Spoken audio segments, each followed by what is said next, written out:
के 20 इंपॉर्टेंट प्रश्न है। यदि आप railway, NTPC, RPF, constable, SSC, GD की तैयारी कर रहे हो तो ये प्रैक्टिस सेट आपके लिए काफी इंपॉर्टेंट है, क्योंकि इस प्रैक्टिस सेट में जो प्रश्न दिए गए हैं इन्हीं टाइप के प्रश्न आपकी परीक्षाओं में पूछे जाएंगे। तो चलिए हम शुरू करते हैं प्रश्न 1 से। हमें पहला प्रश्न दिया है, प्रश्न कह रहा है कि उस वेन आर्य का चयन करें जो दिए गए वर्गों के बीच के संबंध को दर्शाता हो। यानी हमें यहाँ पर संगीत दिया है, आवाज दिया, नृत्य दिया है, इनके बीच वेन डायग्राम कैसा बनेगा ये प्रश्न हमें पूछा है। ठीक है, देखिए जब भी हम वेन डायग्राम के प्रश्न को सोल्व करते हैं सबसे पहले हम क्या करते हैं, एक एक शब्द का डायग्राम बनाते हैं। तो यहाँ पर हमें क्या दिया है, संगीत दिया है, आवाज दिया, नृत्य दिया है। तो यहाँ पर हम क्या करेंगे, एक एक शब्द का डायग्राम बनाएंगे। तो यहाँ पर मान लीजिए सबसे पहले हम क्या करते हैं, संगीत का डायग्राम बना लेते हैं। तो ये हमने क्या किया, संगीत का डायग्राम बना लिया। ठीक है, उसके बाद फिर हम यहाँ पर क्या करेंगे, दूसरे शब्द का बनाएंगे जो कि हमें यहाँ पर दिया है आवाज। अब आवाज का डायग्राम बनाने से पहले हम ये देखेंगे कि जो हमने यहाँ पर संगीत का डायग्राम बनाया है कि संगीत का आवाज से कोई संबंध है या नहीं है। तो आप कहोगे यहाँ पर संगीत जो आवाज के अंतर्गत आता है तो इनका संबंध है, यानी आवाज का डायग्राम कैसा बनेगा, तो यहाँ पर बाहर से बनेगा और संगीत इसके अंदर हो जाएगा। ठीक है, उसके बाद फिर हम यहाँ पर क्या करेंगे, तीसरे शब्द का बनाएंगे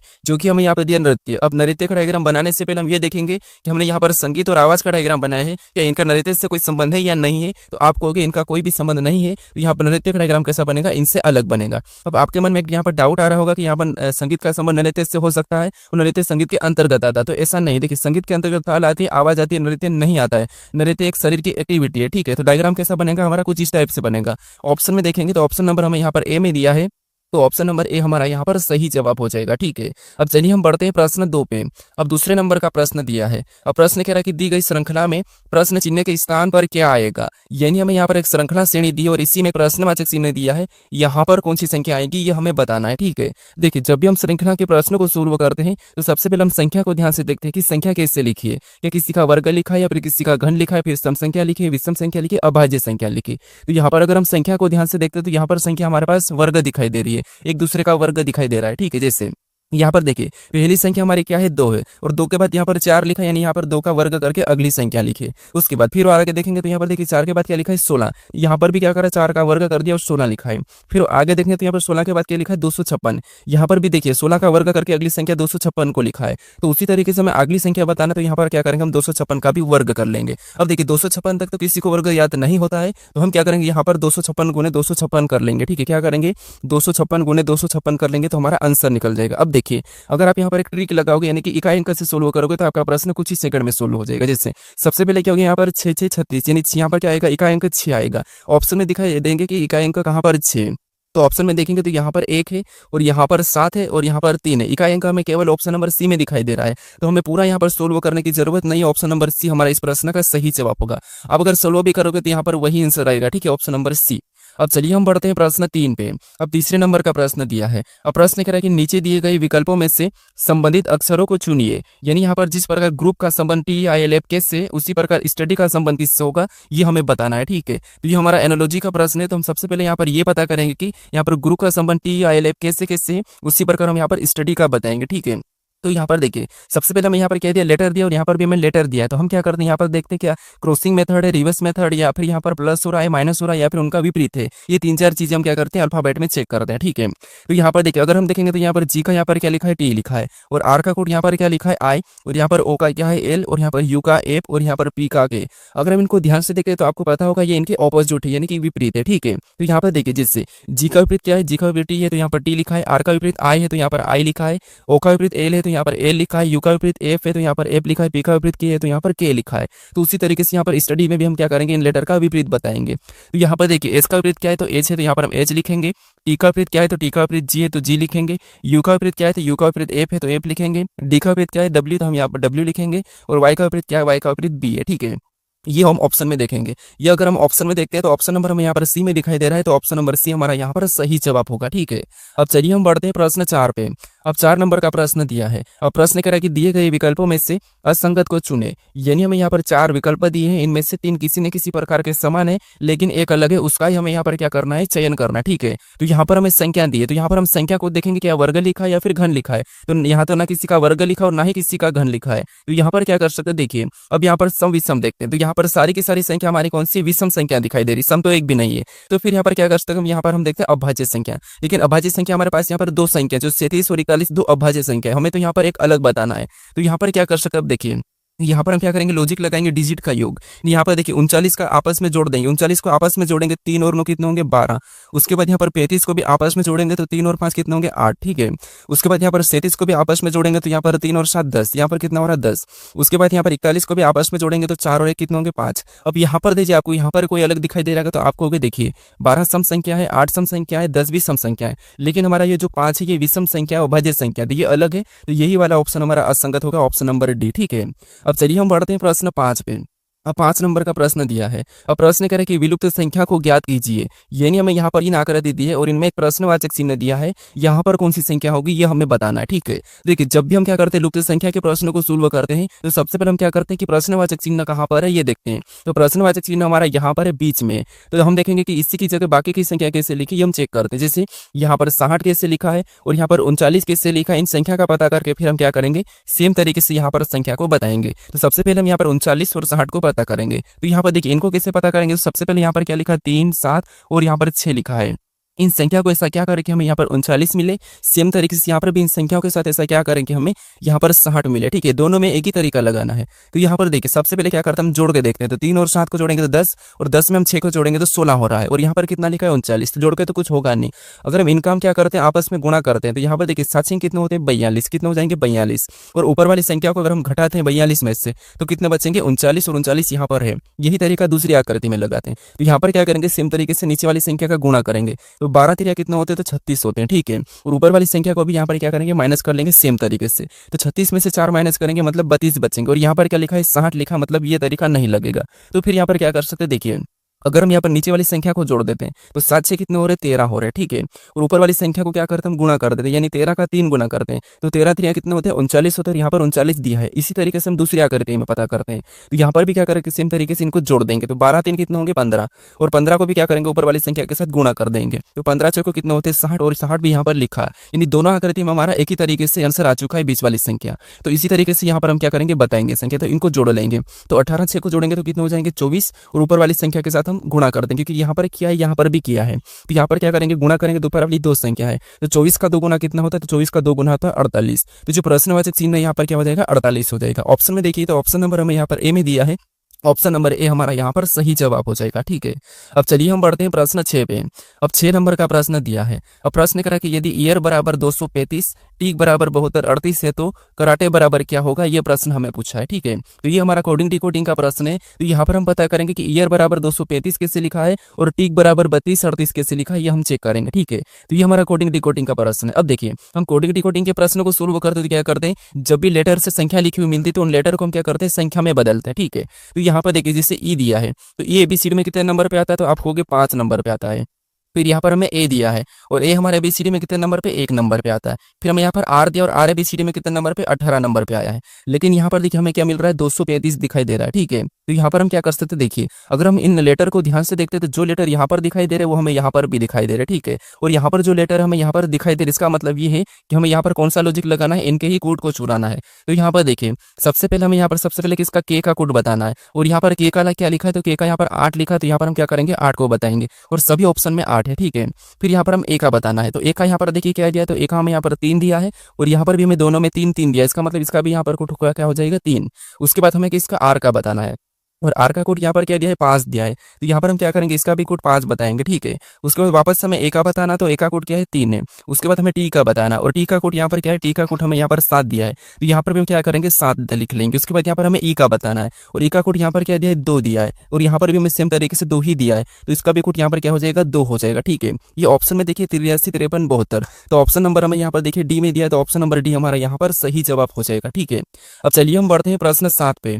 अब 7 नंबर का प्रश्न दिया है। अब प्रश्न कह रहा है कि त्रिभुज के विपरीत फलक पर आने वाले पैटर्न का चयन करें, यानी हमें यहाँ पर 3 पास से दी है और में हमें पूछा है कि त्रिभुज के विपरीत फलक पर आने वाले पैटर्न का चयन करें, यानी त्रिभुज के विपरीत कौन सा चिन्ह होगा ये हमें बताना, ठीक है। तो यहाँ पर देखिए ये हमारा पासे का प्रश्न है, और जब भी हम पासे के प्रश्न को सोल्व करते हैं और एक से अधिक पासा हो तो उस कंडीशन में हम क्या करते हैं कॉमन देखते हैं, ठीक है। तो यहाँ पर देखिए कॉमन देखने के तरीके में आपको बताऊं, हम क्या करते हैं पहले 2 पासे में देखते हैं, अगर कॉमन नहीं मिला तो इस पासे को छोड़ के हम क्या करेंगे पहले से तीसरे में देखेंगे, ठीक है। अगर फिर भी नहीं मिला तो पहले वाले पासे को छोड़ के फिर हम दिन दोनों में देखते हैं, ठीक है। हालांकि पासा में पहले ही कॉमन मिल जाता है। तो यहाँ पर अगर हम कॉमन देखेंगे इन दो पासों में, यहाँ पर अगर हम कॉमन देते हैं दो पासों में, तो यहाँ पर हमें देखिए स्टार वाला दिखाई दे रहा है दोनों में, ठीक है। उसके बाद यहाँ पर हमारा ब्लैक वाला चिन्ह भी हमें यहाँ पर दोनों में कॉमन दिखाई दे रहा है। और जब भी पासों में दो कॉमन हो उस टाइम क्या होता है कि जो बचा हुआ सतह वो एक दूसरे के विपरीत हो जाता है। तो यहाँ पर देखिए जैसे त्रिभुज चिन्ह है, इसके विपरीत क्या हो जाएगा, ये आयत हो जाएगा। ऑप्शन में देखिए आयत कहाँ पर है, तो ऑप्शन नंबर हमें कहाँ पर दिया, ऑप्शन नंबर बी में दिया है। अब ये तो हमें वर्ग तरह भी दिखाई दे रहा है, ठीक है। वर्ग भी इस टाइप होता है और आयत भी चार कोने वाला ही होता है, लेकिन वर्ग हमारे पास ऑप्शन में नहीं है, तो हम कौन सा ऑप्शन लगाएंगे, ऑप्शन नंबर बी वाला लगाएंगे, ठीक है। तो यहाँ पर त्रिभुज का विपरीत क्या हो जाएगा, तो यहाँ पर आयत हो जाएगा। अब चलिए हम बढ़ते हैं प्रश्न 8 पे। अब 8 नंबर का प्रश्न दिया है। अब प्रश्न कह रहा है कि दी गई आकृति की सही दर्पण छवि का चयन करें। यानी हमें यहाँ पर आकृति दी है और इसकी एमएन रेखा का प्रतिबिंब कैसा बनेगा, ये प्रश्न हमें पूछ रहा है, ठीक है। तो ये हमारा क्या है, दर्पण प्रतिबिंब का प्रश्न है। अब देखिए यहाँ पर एमएन रेखा दी है, तो इसका प्रतिबिंब किधर बनेगा, तो इस साइड बनेगा। अब यहाँ पर इस साइड कैसे बनेगा, तो यहाँ पर देखिए सबसे पहले तो ये त्रिभुज तो वैसा ही रहेगा, ठीक है। त्रिभुज कैसा रहेगा, कुछ इस टाइप सही रहेगा। और ये जहाँ पर ये वाली लाइन है, ठीक है, ये पलट के किधर आ जाएगी, यहाँ पर आ जाएगी। किधर आ जाएगी, यहाँ पर। ऑप्शन में देखेंगे तो ऑप्शन ए में नहीं है, ऑप्शन बी में नीचे चलेगा ये, ऑप्शन सी में इसी साइड है, तो ये भी नहीं होगा। तो ऑप्शन हमारा बचा कौन सा वाला, डी वाला। तो यही वाला हमारा यहाँ पर सही जवाब होगा। अब जो स्टार का स्थान है, ठीक है, ये इस तरफ है, तो यहाँ पर ये किधर आ जाएगा, इस तरफ आ जाएगा। किधर, इस तरफ। तो यहाँ पर भी वही है, तो मतलब ऑप्शन नंबर डी हमारा इस प्रश्न का सही जवाब होगा, ठीक है। अब चलिए हम बढ़ते हैं प्रश्न 9 पे। अब 9 नंबर का प्रश्न दिया है। अब प्रश्न करा कि दी गई श्रृंखला में आने वाले अगले दो अक्षरों कौन से होंगे। यानी यहाँ पर हमारे पास अक्षरों की एक श्रृंखला है, ठीक है। आने वाले दो अगले अक्षर कौन से होंगे ये हमें बताना है। तो यहाँ पर देखिए इस श्रृंखला को अगर हम देखेंगे तो यहाँ पर क्या लिखा है, ए लिखा है, फिर बी लिखा है, फिर डी लिखा है, फिर ई 3 बार लिखा है, फिर एच लिखा है, फिर आई 3 बार लिखा है। तो यहाँ पर श्रृंखला के पैटर्न को समझिए। जैसे सबसे पहले क्या लिखा है, ए लिखा, लेकिन यहाँ पर देखिए डबल बी, यानी यहाँ पर देखिए इसको देखेंगे तो 2 बी लिखा, मतलब 2 बी, ठीक है। उसके बाद यहाँ पर डी को छोड़ दो और यहाँ पर ई लिखा है, कितने ई लिखा, तो यहाँ पर 3 ई लिखा। यहाँ पर एच को छोड़ दो, यहाँ पर कितना आई लिखा, 3 आई, 2 3 आई लिखा, ठीक है। तो यहाँ पर भी हम क्या करेंगे, सीरीज पूरा करने के लिए एक आई बना लेंगे कि यहाँ पर देखिए 2 आई 3 आई, तो अगला यहाँ पर क्या हो जाएगा, 4 आई हो जाएगा, ठीक है। तो ये हमने आई को भर दिया। उसके बाद यहाँ पर ए डी वाले को पैटर्न को देखते हैं। तो यहाँ पर ए के बाद क्या लिखा है, डी लिखा है, मतलब यहाँ पर कितना प्लस किया है, तो यहाँ पर 3 प्लस कर दिया। फिर यहाँ पर देखिए डी के बाद यहाँ पर क्या लिखा है, एच लिखा है, यानी यहाँ पर कितना प्लस किया है, तो डी से एच मतलब यहाँ पर 4। तो अगला लेटर बताने के लिए इसमें हम क्या करेंगे, 5 प्लस कर लेंगे। क्या करेंगे, 5 प्लस। तो एच में 5, एच हमारा 8 नंबर पे आता है, ठीक है। ये 8 नंबर पे आता है, 5 प्लस करेंगे तो 13, और 13 नंबर पे क्या आता है, तो आप कहोगे एम आता है। तो ऑप्शन में देखिए आई एम कहाँ पर है, तो ऑप्शन नंबर हमें यहाँ पर डी में दिया है, तो ऑप्शन नंबर डी हमारा इस प्रश्न का सही जवाब होगा, ठीक है। अब चलिए हम बढ़ते हैं प्रश्न 10 पे।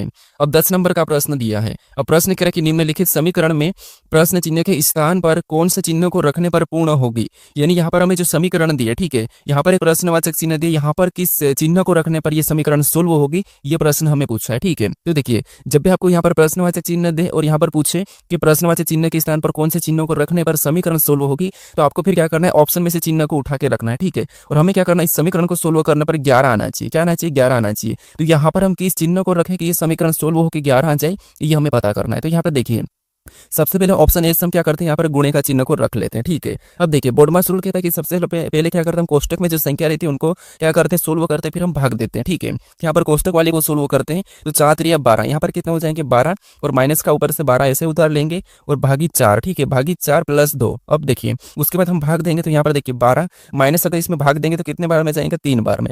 फिर यहाँ पर +2 वैसा ही उतरेगा। उसके बाद यहाँ पर 12 में से 3 घटा लेंगे, तो यहाँ पर कितने बचेंगे, आपको होगा 9। कौन सा बचेगा, तो प्लस का ही बचेगा, और यहाँ पर +2, ठीक है। तो बराबर यहाँ पर कितना है, 11 आया। हमें कौन सा चाहिए था, 11 वाला चाहिए था, और हमारे यहाँ पर गुणे के चिन्ह को रखने पर कौन सा आ गया, 11 आ गया, ठीक। तो ऑप्शन नंबर हमारा ए वाला ही यहाँ पर सही जवाब होगा, ठीक है। अगर इससे नहीं आता तो हम क्या करते हैं, ऑप्शन बी से उठाते हैं।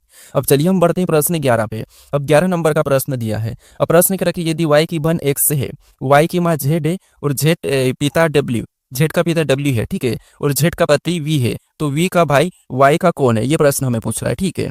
देखिए सबसे पहले ये हमारा कौन सा रक्त संबंध का प्रश्न है, तो हमें क्या करना है, प्रश्न को थोड़ा थोड़ा समझ के सोल्व करना है। अब इन प्रश्नों को किससे सोल्व करते हैं, थोड़ा सा मैं तरीका बताता हूँ। मान लीजिए आप हो, ठीक है, ये मान लीजिए ये कौन हो, आप हो। अगर आपसे आपकी जनरेशन में कोई हो, यानी आपका भाई हो तो आपको उस साइड लिखोगे, बहन हो तो उसको भी अपने पास लिखोगे। अगर आपकी माँ, तो आपकी माँ आपसे बड़ी है, मतलब उसको आप ऊपर लिखोगे, ठीक है। ये आपकी माँ है तो आपकी माँ को आप अपने से ऊपर लिखोगे, क्योंकि आपसे जनरेशन में बड़ी है। उसके बाद अगर आपका बेटा कहा तो आपके बेटे को आप क्या कहाँ लिखोगे, नीचे लिखोगे, क्योंकि वो आपसे छोटा है। उसके बाद फिर देखिए आपके माँ का पिता, अगर माँ का पिता का था उसको भी आप क्या करोगे ऊपर लिखो, क्योंकि वो भी आपने आपकी माँ से बड़ा है, ठीक है। ये इस टाइप से हम लिखते हैं। अब यहाँ पर देखिए हमें प्रश्न करा कि यदि y की बहन x है, यानी यहाँ पर देखिए ये कौन है, तो ये y है, ठीक है। और y की बहन कौन है, x, मतलब हम क्या करेंगे, इसको पास में ही लिखेंगे क्योंकि इसकी बहन है, मतलब इसी जनरेशन में। तो y की बहन कौन है, x। अब हम चिन्ह लगा देते हैं यहाँ पर माइनस, क्योंकि एक लड़की है पहचान के लिए, प्लस लगाएंगे वो पुरुष। अब देखिए आगे प्रश्न करा कि y की माँ जेठ है। अब y की माँ जेठ है, अब y की माँ जेठ है तो हम क्या जेठ को कहाँ लिखेंगे, तो आप कहोगे ऊपर लिखेंगे क्योंकि ऊपर माँ बड़ी है, ठीक है। तो y की माँ कौन है, जेठ है, तो हम क्या करेंगे ऊपर लिखेंगे, इससे भी माइनस लगा लेंगे, ठीक है।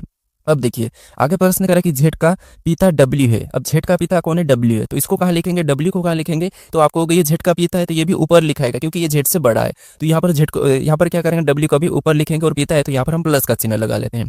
अब आगे प्रश्न करा कि जेठ का पति V है। अब जेठ का पति V है तो पति को हम क्या कहाँ लिखेंगे, तो आप कहोगे उसके पास लिखेंगे। अब जेठ का पति V है, ठीक है, तो यहाँ पर हम क्या करेंगे, V को लिखेंगे। और पति में पति पत्नी हम क्या करेंगे, डबल चिन्ह लगाए, क्योंकि डबल चिन्ह मतलब ये बराबर है, ठीक है, जोड़े में, क्योंकि पति पत्नी है मतलब जोड़े में, इसलिए हम डबल चिन्ह लगा लेंगे। अब ये दोनों पति पत्नी है। अब आगे प्रश्न पूछ रहा है कि तो वी का भाई वाई का कौन है। अब ये पूछ रहा है कि वी का भाई वाई का कौन है, तो यहाँ पर वी का कोई भाई है, ठीक है, मान लो ये वी का एक भाई है, ये भाई है, ठीक है। अब ये वाई का कौन है, ये प्रश्न पूछ रहा है। तो ये वाई कहाँ पर है, तो वाई यहाँ पर है, मतलब आप वाई हो, ठीक है, आप खुद को मान लीजिए आप वाई हो, और ये आपकी माँ है, और ये आपके पिता है। तो आपके पिता का भाई आपका क्या कहलाएगा, तो आप कहोगे आपके पिता का भाई आपका चाचा कहलाता है। क्या कहलाता है, चाचा। ऑप्शन में देखिए चाचा कहाँ पर है, तो ऑप्शन नंबर हमें ए में दिया है, तो ऑप्शन नंबर ए हमारा यहाँ पर सही जवाब हो जाएगा, ठीक है। अब चलिए हम बढ़ते हैं प्रश्न 12 पे। अब 12 नंबर का प्रश्न दिया है। अब प्रश्न में यहाँ पर देखिए कथन दिया है और यहाँ पर हमें निष्कर्ष दिया है। तो सबसे पहले हमें यहाँ पर कथन को समझना है, कथन को सत्य मानना है, फिर कथन के बारे में निष्कर्ष क्या कह रहा है हमें ये बताना है, ठीक है। तो हमेशा आपको क्या करना है, इसकी बात सुनना है जो भी कहे, ठीक है। अब देखिए सबसे पहले हम कथन को समझते, तो पहला कथन कह रहा है कि सभी वर्ग गुलाब है।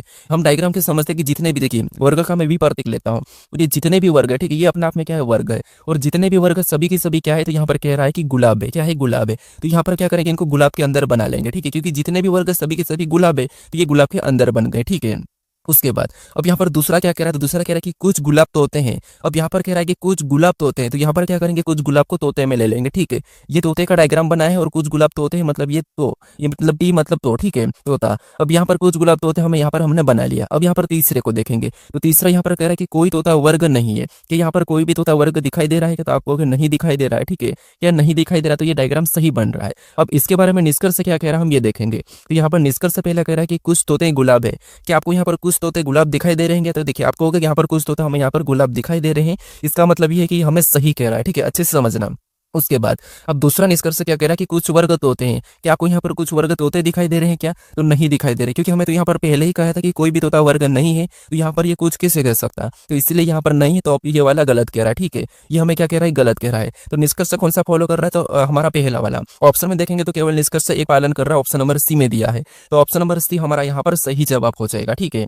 अब चलिए हम बढ़ते हैं प्रश्न 13 पे। अब 13 नंबर का प्रश्न दिया है। अब प्रश्न कह रहा है कि एक निश्चित कोड भाषा में बीरबल को रिबले के रूप में लिखा जाता है, तो उसी कोड भाषा में डीजल को कैसे लिखा जाएगा, ये प्रश्न हमें पूछा है, ठीक है। तो ये हमारा कोडिंग डिकोडिंग का प्रश्न है। अब यहाँ पर क्या करा, देखिए यहाँ पर जो बीरबल में लेटर है वही लेटर हमें यहाँ पर दिखाई दे रहे हैं। इसका मतलब ये है कि यहाँ पर क्रॉसिंग मेथड होगी, ठीक है, रिवर्स मेथड में भी हो सकता है और क्रॉसिंग मेथड में भी हो सकता है। तो यहाँ पर देखिए सबसे पहले हम बीरबल को लिखते थे, मान लीजिए ये बीरबल है, ठीक है, बीरबल यहाँ पर हमने लिखा, और बीरबल को इसने क्या लिखा, तो यहाँ पर देखिए सबसे पहले तो हमने ये बीरबल को लिख लिया, और बीरबल को इसने क्या लिखा, तो आर लिखा है, उसके बाद इसने आई लिखा, फिर बी लिखा, उसके बाद इसने एल, फिर ए, फिर बी, ठीक है। ये बीरबल का कोड ये वाला है। तो यहाँ पर हम एक एक को देखेंगे, जिससे यहाँ पर अगर ध्यान से देखेंगे तो ये वाला जो कोड है यहाँ पर वही लेटर यहाँ पर भी, तो यहाँ पर थोड़ा सा ध्यान से देखिए। तो यहाँ पर इसने क्रॉसिंग मेथड की, यानी आर को आगे लिखा, बी को पीछे लिखा, और आई को वैसा ही रखा है, ठीक है। सेम तरीके से इधर भी देखिए, ये क्रॉसिंग बी को पीछे ले गया और ए को सीधे, यानी ये क्रॉसिंग मेथड किया है। तो इसी तरीके से हम यहाँ पर क्या करेंगे, डीजल का भी बताएंगे, ठीक है। तो ये देखिए डीजल को भी हम ऐसा ही लिख लेते हैं, यहाँ पर देखिए हमने ये डीजल लिख लिया। इसके बाद अब क्या करेंगे, इसमें भी हम क्रॉसिंग मेथड करेंगे, ठीक है। तो डीजल हमने ये लिखा है, ठीक है। अब क्रॉसिंग मेथड करते हैं। तो क्रॉसिंग मेथड में आपको पता है क्या होगा, तो सबसे पहले यहाँ पर ये होगा, फिर ये होगा, तो देखिए ये सामने आ जाएगा, ठीक है, ये आगे आ जाएगा, और आई हमारा वैसा ही रहेगा, ठीक है, वही वाली क्रॉसिंग मेथड यूज करना है। और डी हमारा यहाँ पर पीछे चले जाएगा, वापस से इधर भी क्रॉसिंग करेंगे तो एल आगे आएगा और एस पीछे जाएगा, ठीक है, और ये बीच में आ जाएगा, ये कहाँ जाएगा, बीच में आ जाएगा। यहाँ पर जो क्रॉसिंग मेथड है सेम क्रॉसिंग मेथड हमने यहाँ पर भी किया है। तो ये हम ऑप्शन में देखते हैं कि EIDLES कहाँ पर है। तो ऑप्शन नंबर हमें ए में दिया है, तो ऑप्शन नंबर ए हमारा यहाँ पर सही जवाब होगा। ठीक है, अब चलिए हम बढ़ते हैं प्रश्न 14 पे। अब 14 नंबर का प्रश्न दिया है। अब प्रश्न करा कि यदि आज 23/2/2012 के दिन गुरुवार है, तब आज से 51 दिन बाद कौन सा दिन होगा, ये प्रश्न हमें पूछा है। ठीक है, यानी आज अगर गुरुवार है तो आज से 51 दिन बाद कौन सा दिन होगा, ये प्रश्न हमें पूछ रहा है। तो देखिए, जब भी आपको कभी भी आज से कितने भी दिन पूछे, आज से कितने भी दिन पूछे, कितने भी दिन बाद कौन सा दिन होगा ये पूछे, तो आपको क्या करना है, उसमें हफ्ते में कितने दिन 7 दिन होते हैं, तो उसमें आपको 7 से भाग दे देना है। जिससे यहाँ पर हमें पूछा कि 51 दिन बाद कौन सा दिन होगा, तो यहाँ पर हम क्या करेंगे, 51 में 7 से भाग दे देंगे। अब देखिए 7 से भाग देंगे तो आपको पता है कितने बार में कटेगा, तो ये पूरा पूरा कर देगा 13 बार में। शेष पर हमारे पास रिमाइंडर कितना बचा, तो आपको 0 बचा है। अगर रिमाइंडर 0 बचता है तो दिन कौन सा होता है, वही होता है। यहाँ पर अगर गुरुवार है तो वहां पर भी क्या होगा, गुरुवार ही होगा। तो ऑप्शन में देखिए, तो ऑप्शन नंबर डी हमारा इस प्रश्न का सही जवाब होगा। ठीक है, 15 नंबर का प्रश्न दिया है। अब प्रश्न करा है कि शब्द दिल्ली के सभी अक्षरों का उपयोग करके कितने सार्थक शब्द बनाए जा सकते हैं। ठीक है, अब देखिए काफी सारे स्टूडेंट इसमें कंफ्यूज होते हैं कि यहाँ पर सार्थक शब्द हम कैसे बनाए। ठीक है, तो हमें यहाँ पर दिल्ली शब्द दिया है। ठीक है, इनके अक्षरों का उपयोग करके कितने सार्थक शब्द बनाए जा सकते हैं,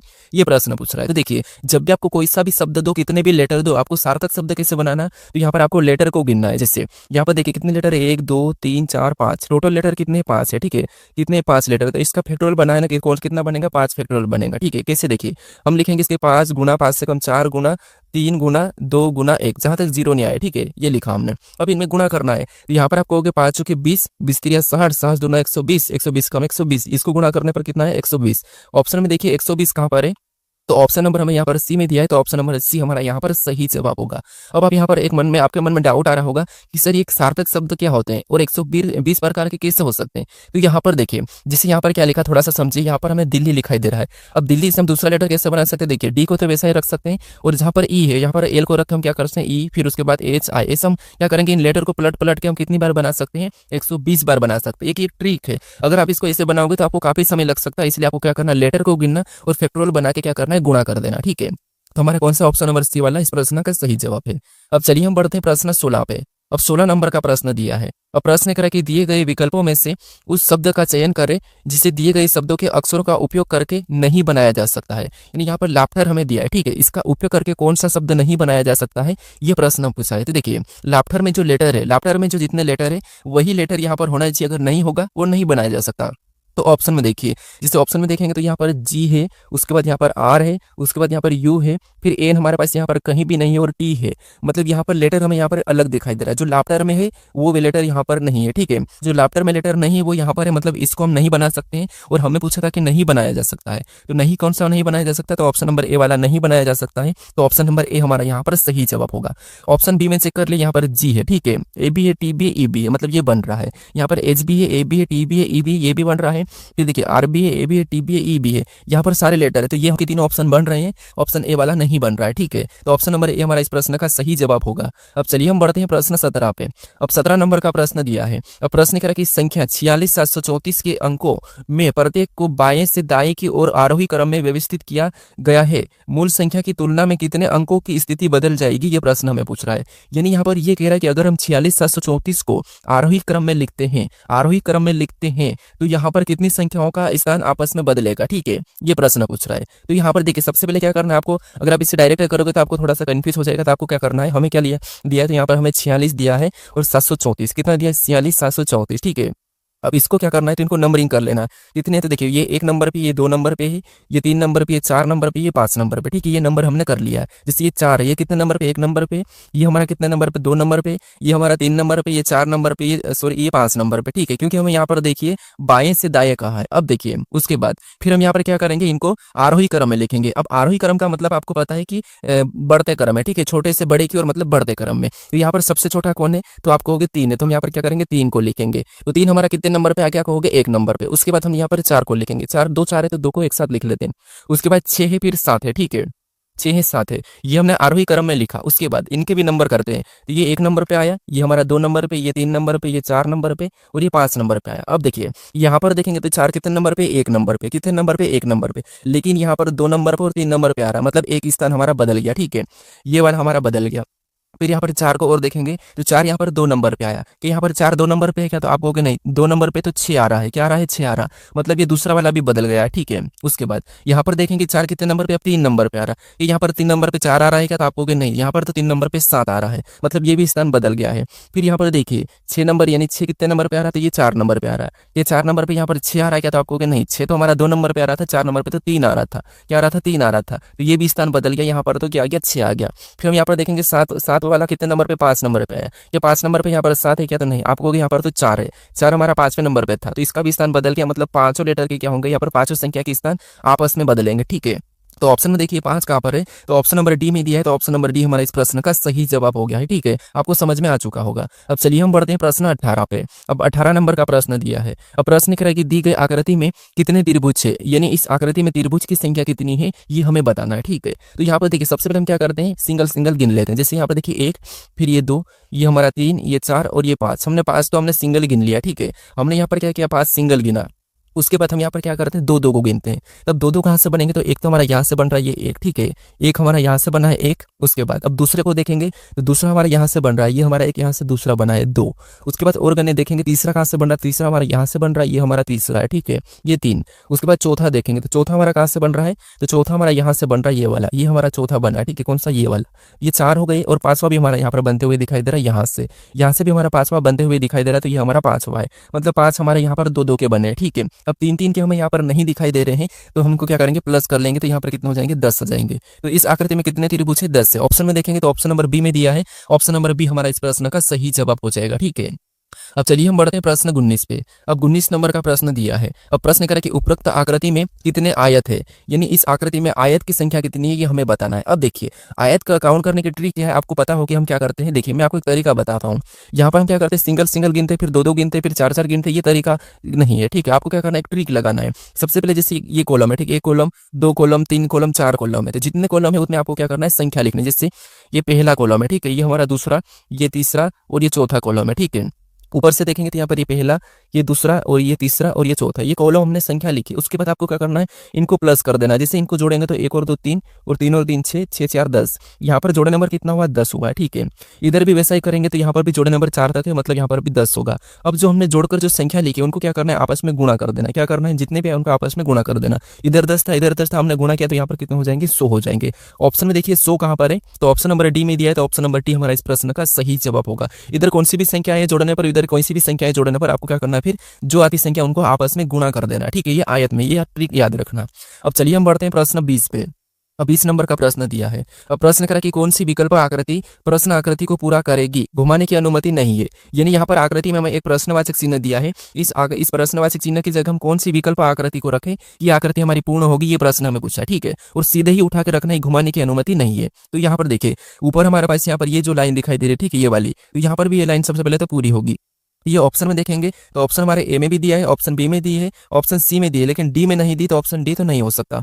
अब हम और देखेंगे तो यहाँ पर जो ब्लैक डॉट यहाँ पर दिखाई दे रहा है, यहाँ पर भी आमने सामने, तो इधर भी एक ब्लैक डॉट हो जाएगा, ठीक है। कहाँ पर, यहाँ पर ब्लैक वाला चिन्ह हो जाएगा। ऑप्शन में देखेंगे तो यहाँ पर नहीं है, ऑप्शन ए नहीं हो सकता, ऑप्शन बी और सी में है। उसके बाद अब हम इस लाइन को देखेंगे, अगर ये लाइन यहाँ पर टच हो रही है तो ये लाइन भी इधर से टच हो रही है, तो इसका मतलब ये वाला भी हमारा यहाँ से टच हो जाएगा। तो ऑप्शन में देखेंगे तो ये हमारा यहाँ से यहाँ तक टच नहीं हो रहा है, ठीक है, यहाँ पर छूट गया है, तो ये वाला नहीं होगा। हमारा ऑप्शन नंबर कौन सा वाला, तो बी वाला हमारा टच हो रहा है पूरी तरह से। और यहाँ पर हमारे पास ये डॉट दिखाई दे रहा है, यहाँ पर भी डॉट है, यहाँ पर भी, ठीक है। तो ऑप्शन नंबर हमारा कौन सा वाला, यहाँ पर बी वाला सही जवाब होगा। कौन सा, ऑप्शन नंबर बी। अब चलिए हम बढ़ते हैं प्रश्न 21 पे। अब 21 नंबर का प्रश्न कह रहा है कि असंगत को चुने। यहाँ पर आपके पास एक श्रृंखला वाली संख्या है, ठीक है, इसमें से आपको असंगत कौन सा ये बताना है। तो इसका सही जवाब क्या है, ये मुझे कमेंट करके बताइए, ठीक है। अब देखिए अगर आप इस चैनल को अभी तक सब्सक्राइब नहीं कर रहे तो इस चैनल को जरूर सब्सक्राइब कर लीजिए और इस वीडियो को अपने दोस्तों तक भी शेयर जरूर कर दीजिएगा, ठीक है। और आप इससे पहले वाले वीडियो को नहीं देखे हो तो यहाँ पर क्लिक करके उस वीडियो को भी जरूर देख लीजिएगा।